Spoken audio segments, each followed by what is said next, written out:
Hello everyone, in this video I'm going to explain how to buy property in Prague or anywhere else in the Czech Republic. Now the property purchase process is not overly complicated. A typical transaction takes about 3 months if you're using external financing. If you're not using external financing, it can be even faster. Let's get to it. There are no limitations on who can buy property in the Czech Republic. It doesn't matter what nationality you are or where you have your permanent residence. The same conditions apply to Czech citizens as well as any other foreign citizens. Of course, as in any other EU country, the anti-money laundering regulations apply, so you will have to prove where your funds come from.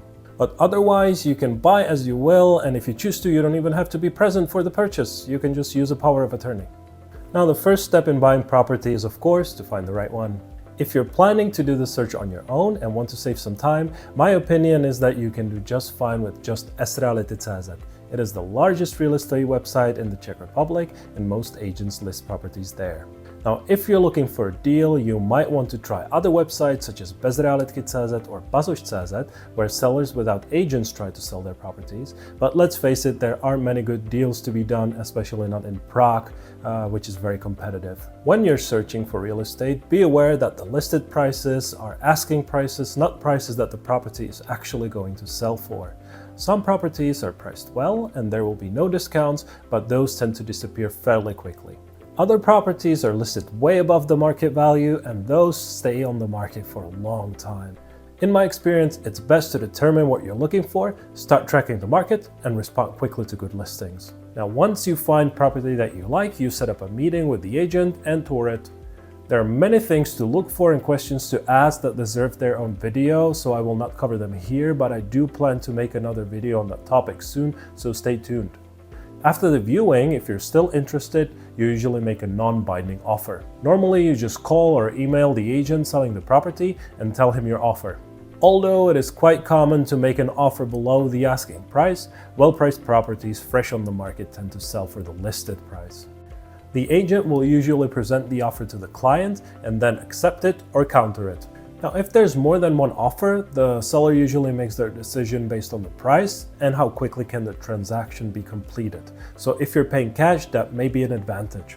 Now, once the non-binding offer has been accepted, the seller's agent will prepare a reservation agreement. This contract obligates the seller not to sell the property to anyone else and both you and the seller to sign a purchase agreement within a certain time frame, the most usually is 30 to 60 days. Once the reservation is signed, you usually have 3 days to pay a reservation fee, which is usually 3 to 5% of the purchase price, so you should have these funds ready in advance. Typically, 2 or 3 agreements are signed at the law office after the reservation. You will always sign a purchase agreement and an escrow agreement. Although it is not legally required to use escrow, it is the standard practice and I strongly advise against proceeding with any transactions without it. There are more types of escrows, but an attorney escrow is the most common and cost-effective. Usually the seller is the one that selects the attorney and covers the escrow fees. If you're financing part of the purchase price with a mortgage, the third agreement you will be signing is a mortgage agreement. This agreement has to be signed by the seller and registered in the Land Registry before the bank releases the fund into the escrow. After signing all the documents, you'll have a certain amount of time to transfer the funds to the escrow, usually around 5 working days.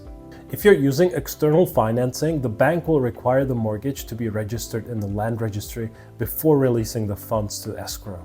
This process usually takes little over 20 days after signing the documents. Once that's done, the bank will transfer the remaining funds to escrow and the ownership transfer can begin.